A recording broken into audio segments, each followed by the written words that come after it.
राजस्थान की तपती रेत के बीच एक ऐसा गांव है जहां 200 साल पहले एक ही रात में 1500 लोग अचानक गायब हो गए। ना कोई संघर्ष, ना कोई लाश, बस खाली घर, टूटी दीवारें और एक श्राप। कहते हैं जो भी यहां रात बिताने की कोशिश करता है वो कभी पहले जैसा वापस नहीं लौटता। ये है कुलधरा। धार की खामोशी।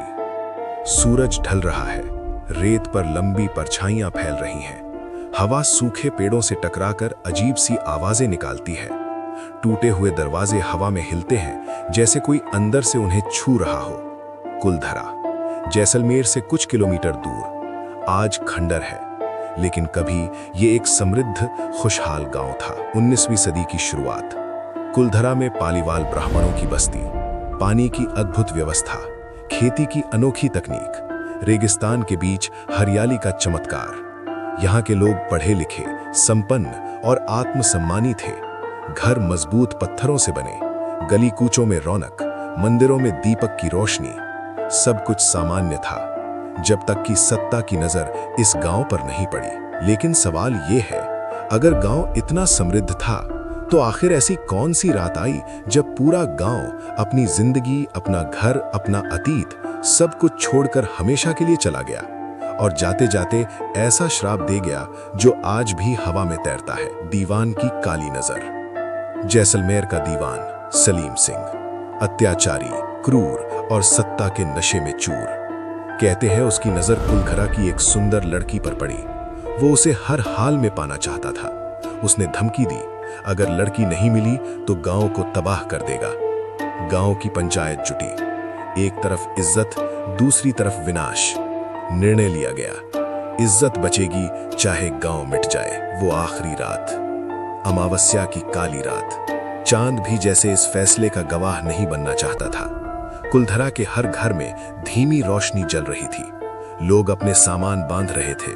बच्चों के मुंह पर हाथ रखकर उन्हें चुप कराया जा रहा था। कोई शोर नहीं, कोई आंसू नहीं, बस एक मौन विदाई। कहते हैं उस रात सिर्फ कुलधरा ही नहीं, आसपास के 83 गांव भी खाली हो गए। सुबह जब सूरज उगा तो वहां कोई नहीं था। श्राप। जाते जाते पालीवालों ने इस धरती को श्राप दिया, यहां कोई बस नहीं पाएगा।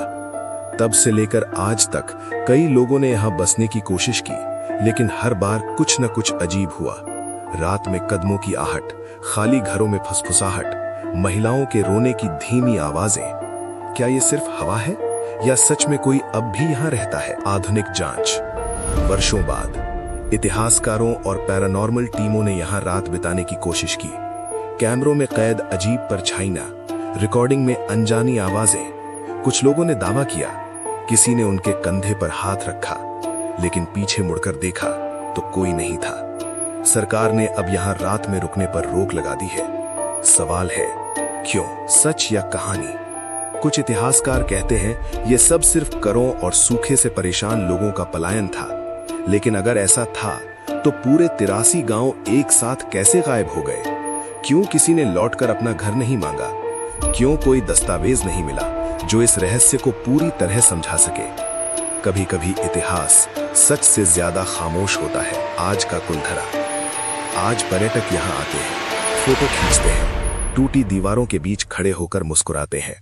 लेकिन जैसे ही सूरज डूबता है, यहाँ की हवा बदल जाती है। सन्नाटा गहरा हो जाता है और ऐसा लगता है जैसे ये खंडहर आपको देख रहे हो, जैसे कोई इंतजार कर रहा हो कि आप भी चले जाएं। अनुत्तरित सवाल। क्या सच में कुलधरा श्रापित है या ये आत्मसम्मान की सबसे बड़ी मिसाल है? क्या वो लड़की सच में थी या वो सिर्फ एक प्रतीक थी, एक ऐसी इज्जत का जिसे बचाने के लिए पूरा समाज मिट गया? कुलधरा आज भी खड़ा है, टूटा हुआ लेकिन झुका नहीं। रेगिस्तान की रेत हर निशान मिटा देती है, लेकिन कुछ कहानियां समय भी नहीं मिटा पाता।